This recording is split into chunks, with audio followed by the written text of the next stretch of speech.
It was a few years ago, but one night around, I'd say 8 or 9 p.m., I was driving my sister in the front passenger seat. My brother-in-law and young nephew were in the back seat. My brother-in-law was entertaining my nephew cause he's autistic, and they were enjoying their last few minutes before we had to drop my nephew back off to his foster family after being with them over the weekend. And we were taking a shortcut to the foster family's house that night, and we had to cross an old retired railroad track, and right as we are about to stop at the four-way stop, I suddenly got the chills and goosebumps on my arms. The hair on my arms was standing straight up, and it was like I couldn't catch my breath, like my breath had been taken from me. I looked at my sister and said, something has happened. Near here or in this area or somewhere around here.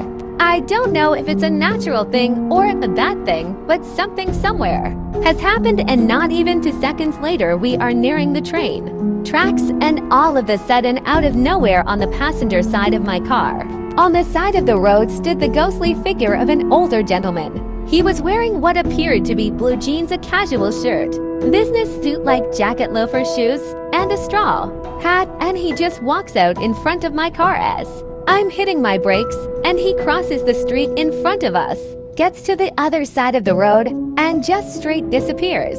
I looked at my sister and brother-in-law, and all three of us at the same time looked at each other and said, "What in the world was that?" Of course, we couldn't react to it too much because my autistic nephew would have majorly freaked out over it had we tried to explain what we had just seen to him. And none of us has ever seen that ghost again anytime we've been in that area since then. I had this ex, she claimed to have been followed by this dark entity her whole life. I can't remember most of the specific stories she told. It's been some years, but she claimed this thing has always just kinda been in her periphery. It kinda comes and goes. Well, as our relationship got more intense, it started to show up. There was always a really creepy feeling in this apartment. We shared unsettling feeling. The dog would stare at corners, pictures would fall off walls. One morning I woke up, and ever door that could be opened, cupboards, shelves, cabinets was wide open. I mean, shit that she couldn't reach without dragging a chair from the dining room. It was about this time that I had the dream. I still remember this dream wildly vividly. I typically don't remember my dreams. They are typically just run-of-the-mill dreams, nothing creepy or memorable.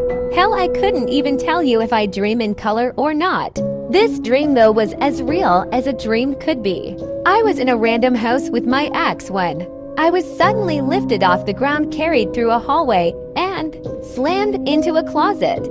As I hit the back wall, the door slammed shut. Her best friend was in the closet, cowering.